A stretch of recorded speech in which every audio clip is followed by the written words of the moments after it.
अनगर येथील अप्पर तहसील कार्यालय रद्द करण्याच्या मागणीसाठी मोहोळ तालुका बचाव संघर्ष समितीच्या सदस्यांनी तसेच मोहोळ शहरातील तरुणांनी तिरडे आंदोलन काढत जोरदार घोषणाबाजी केली आहे। तिरडे आंदोलनाच्या माध्यमातून या प्रश्नाकडे सरकारचं लक्ष वेधण्याचा प्रयत्न केला आहे। गेल्या 15 दिवसांपासून वेगवेगळ्या मार्गाने मोहोळ शहरातील अनगर येथील अप्पर तहसील कार्यालय रद्द करण्याच्या मागणीसाठी आंदोलने उपोषणे सुरू आहेत। गेल्या 4 दिवसांपासून मोहोळ तहसील कार्यालयासमोर मोहोळ शहरातील 4 तरुण आमरण उपोषण करत आहेत। मोहोळ शहरातील बाजारपेठ 3 दिवस पूर्णतः ठप्प होती। त्यानंतरही प्रशासनाकडून कोणतीही दखल न घेतल्यानं मोहोळ शहरातील संतप्त सर्वपक्षीय युवक कार्यकर्त्यांनी मोहोळ तालुका बचाव संघर्ष समितीच्या माध्यमातून छत्रपती शिवाजी महाराज चौकातील उड्डाण पुलाखालून आमदार यशवंत माने यांचा फोटो लावलेली तिरडी घेऊन आंदोलन काढले। मुख्य रस्त्यावरून हे आंदोलन तहसील कार्यालयासमोर आल्यानंतर आजी माजी आमदारांच्या विरोधात जोरदार घोषणाबाजी करत अनगरचे अप्पर तहसील कार्यालय रद्द करण्याची मागणी करण्यात आली आहे। पोलिसांनी आंदोलनात घुसून तिरडी ओढून बाहेर काढून नेली।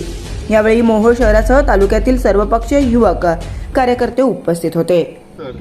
मोहोळमध्ये सर्व व्यापारी सर्व राजकीय पक्षाच्या नेत्यांनी मीटिंग घेऊन मोहोळच्या व्यापाऱ्याचं नुकसान होऊ नये यासाठी हे कार्यालय रद्द व्हावं म्हणून अनेक वेळोवेळी आंदोलनं करण्यात आली।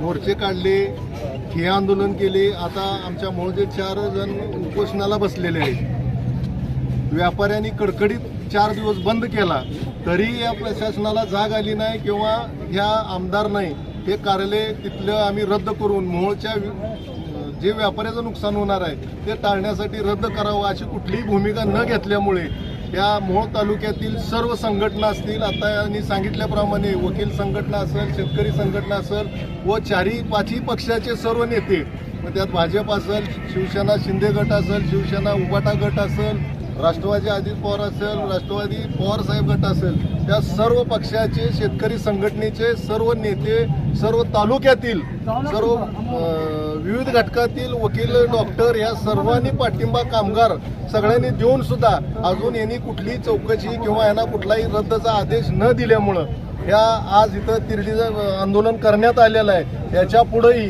सर्व या मोहोळ संघर्ष समितीच्या वतीनं याच्या पुढं कडक अजूनही आंदोलन आम्ही तीव्र प्रमाणात करणार आहोत। त्यामुळं प्रशासनाने यात लवकरात लवकर याच्यात लक्ष घालावं आणि हे कार्यालय रद्द करावं एवढंच मी प्रशासन